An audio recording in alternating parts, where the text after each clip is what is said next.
Close your eyes. Take a couple of good long, deep in and out breaths. And notice where you feel the breathing in the body. Wherever the sensation of the breathing is clearest, focus your attention there. Might be in the middle of the chest, the stomach, the throat. When you focus here, then ask yourself, is the breath comfortable?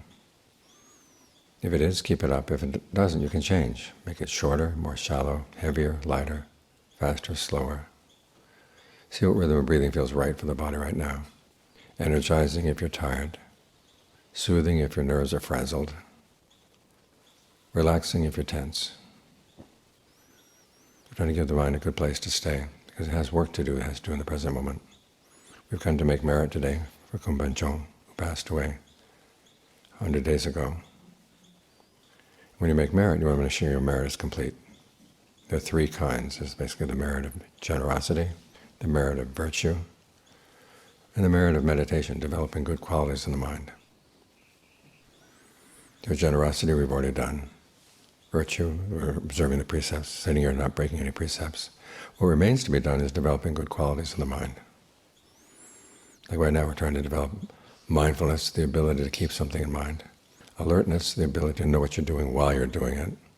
And ardency, the desire to do it well. The ardency there is the wisdom. Knowing that you've got to figure out your mind. Because the mind has all kinds of notions, all kinds of desires, some of which are skillful, some of which are not. You have to sort through them. And to sort through them, you've got to get the mind as quiet as you can first, so you can see them. Because when a desire comes up, you have to figure out, is this skillful? And if it's not, you have to ask yourself, do I like it? Sometimes an unskillful desire comes up and it doesn't appeal to you and it goes away. You can watch it, be equanimous, and it goes away on its own. Other times, though, there's part of the mind that likes it. The part of the mind that likes greed, likes anger, likes jealousy, likes fear.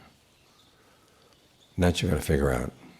That requires that you get to really know your mind. And again, you've got to get the mind quiet to do that. But as you do this, you begin to clean these things out. The things that just arise and pass away, those are not the big problem. The big problem is when you actually like anger or like greed, like lust. You've got to figure out what's the appeal. And that requires some digging down. But in doing this, you're not the only one who benefits. I mean, it's obvious when you're being generous, then other people benefit, and you benefit too. When you observe the precepts, you benefit, and other people benefit too. You don't harm them. When you meditate, the influence may not be so obvious, but it's there. The less greed, aversion, and delusion have power in your mind, the less you're going to go out and bother people around you.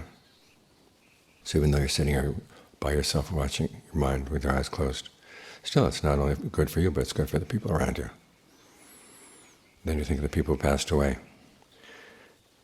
And you want to dedicate the goodness to them, because as the Buddha said, the word acts of merit or acts of goodness, it's another word for happiness. You're happy in doing good things, and that's the kind of happiness you can share.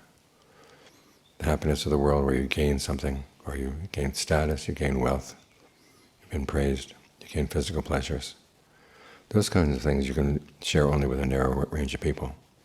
A lot of times when you gain, other people have to lose. But with the goodness that comes from generosity, virtue, meditation, the happiness that comes from these things, that can spread around without limits. When you dedicate it to other people, they can see it's a limitless happiness. They're happy to receive it, happy to express their appreciation. That becomes their goodness.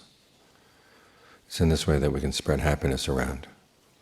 As you look at the world right now, the problem with the world is everybody's looking for happiness in ways that create divisions. Some people gain, a lot of people are going to have to lose. That doesn't create peace in society. It makes society a really bad place to live. But if we look for our happiness in ways that the happiness spreads around, then it's good for everybody. Society becomes a much more human place to live. So when you're making merit, try to make your merit all around, complete. You want a happiness that's complete, well, you have to create the causes that are complete as well. So you practice generosity, you practice virtue, and you learn how to meditate every day. It's good for the mind. As I said, the goodness spreads around. It's where you can create goodness on your own. You don't have to get it from anybody else. You get it from within yourself, and you can create as much as you want. The more you create, the more goodness there is in the world. So the desire to make a lot of merit, to do a lot of goodness, it's not criticized as greed.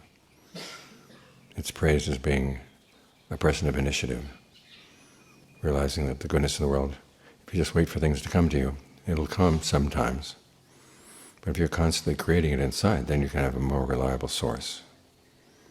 And then when you want to dedicate that to others, you can have a more reliable source to dedicate to them as well.